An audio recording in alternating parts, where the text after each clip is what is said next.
Hi, I'm Duncan from FlowDNA, and I am now starting a video blog. A vlog. It's going to be some kind of a design tech blog thing. It's the first time I'm attempting anything in this kind of format. It's going to largely just be me rambling on, because I have a lot of words that I would like to say, and I need to get them out. And one of the best ways to do that seems to be in a video blog. It's great because then I'm going to put it on Patreon, actually. I'm going to have it in a nice recordable manner. It's going to end up probably being tagged and curated and put in a list where you can find it. But by the way, I'm gonna have to edit this down. This is gonna be a rough edit. I'm just gonna take out the ums and the ahs. So if you find that my head is moving like this, don't be alarmed. I'm not gonna try to keep my head still the whole time. I'm just gonna talk, and then I'm gonna take out the ums and ahs, and it's gonna be shorter that way. What am I doing here? What is this? Why am I doing this? Who am I? I'm Duncan. I think I already said that. I spin a lot of things. I guess you could call me a bit of a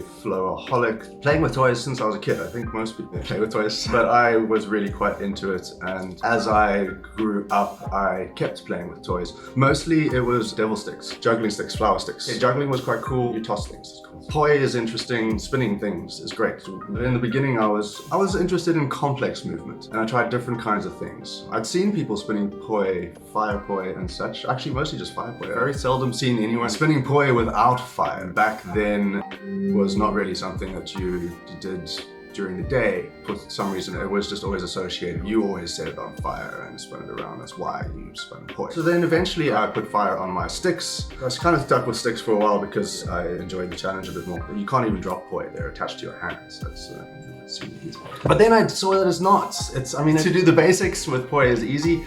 There's a lot of very complicated things that I started seeing coming out when I had a better internet access, basically. I mean, I've had the internet for a while, but when it came to a time that I was then, I was living on my own. I'd moved out of my house and I had my own computer with my own internet connection. So I had time to now research the things. I was studying animation. When I actually started spinning poi, I'd been working in animation for a couple of years. I was doing quite well, actually, and I really enjoyed it. I was getting really technical into creating cool art. I was aiming at making video games. I did eventually make video games, a few of them. They were quite cool. I mostly worked on feature film animated talking animals, visual effects. I did one of the Free Willy movies. Free Willy 4 was not a real whale. I believe number 3 was the last one that actually had a real whale. The 4th one was a CG whale. Largely that was me. I didn't do the animation, I did the character rigging. Bone and muscles structure of whales and fish. I think there was a penguin, some jellyfish. Jellyfish were cool. I like jellyfish, they're wobbly. I love making wobbly things in animation, it's great. But then I saw anti-spin, really. I saw anti-spin on the internet. A guy who is now my friend had a website with slow shutter photography photos. I believe they were spinning some flow lights. Doing standard anti-spin. I'll edit in a picture of anti-spin. It looks really cool. I really like the idea that you can make fractals with movement. With photography, it's taking something in motion and then capturing it into a still frame that you hopefully make look really cool. And with anti-spin, you can do that. Like, that's fun. Fractals make anything look cool. So that's when I really started thinking, okay, poi, actually, poi is the thing. Or at least anti-spin. I could spin poi a little bit. I could do like a weave and stuff. But my mission was then to learn anti-spin so that I could then transfer it to my preferred props at the time, which was flower sticks. In fact, I'll put another picture of what I ended up doing with flower sticks. I did get anti-spin. It is a thing. Basically ended up being a buzzsaw fountain. I drilled poi buzzsaws and fountains and weave fountains and figured out a pattern that, well, yeah, it's different now because our sticks are manipulated in a different way. That's what I call second order manipulation. I guess I'll do another tech blog on what I mean by that. First order, second order. There's also potentially third order manipulations. Basically the separation between you and the object. Okay, fine. First order manipulations are something where you hold. I don't know if this is a thing. I don't know if anyone's ever defined this before. It's what I've been saying. Staff, you hold it and you spin it. That's first order. There's nothing between. Something like flower sticks or diabolo, you're using another object to interact with the object that you are manipulating. Either using a stick and pushing the stick with a stick, or you're using a string, diabolo, and the object over here is moving. That's another interesting one because that's not even a rigid object, that's a floppy object that you're using to manipulate another spinning rigid object. Diabolo's cool. I like them. I like all the toys. I saw anti-spin. I started working on anti-spin and I started to understand more about the fundamentals of these movements. I always used to play with toys as a dance meditation. I would put music on and dance in my room. I'd seen like circus and stuff, circus on TV, usually with animals, I guess. Animals and jugglers.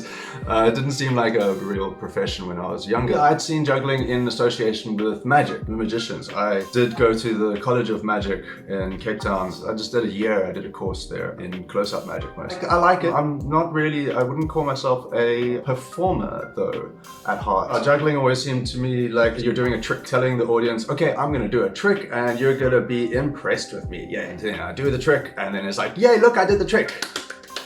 And that's cool, and people enjoy that, and I love it. It's just not me. I mean, like I'll do, and I've actually been training to do that better because I think I should be able to do it. Yeah, I always kind of just wanted it to be a dance. I wanted it to just be like, well, let's say a juggler, like just get up on stage and start and performing. And now people do that. I mean, I guess they always did. I guess that must have always been a thing. I just didn't really realize, it didn't click to me that it's not just like doing tricks, and there's always been dance and there's always been people doing tricks and there's always been visual art. And now what I saw when I saw, I should put my phone on silent when I'm doing these. Why are people messaging me at 7 in the morning?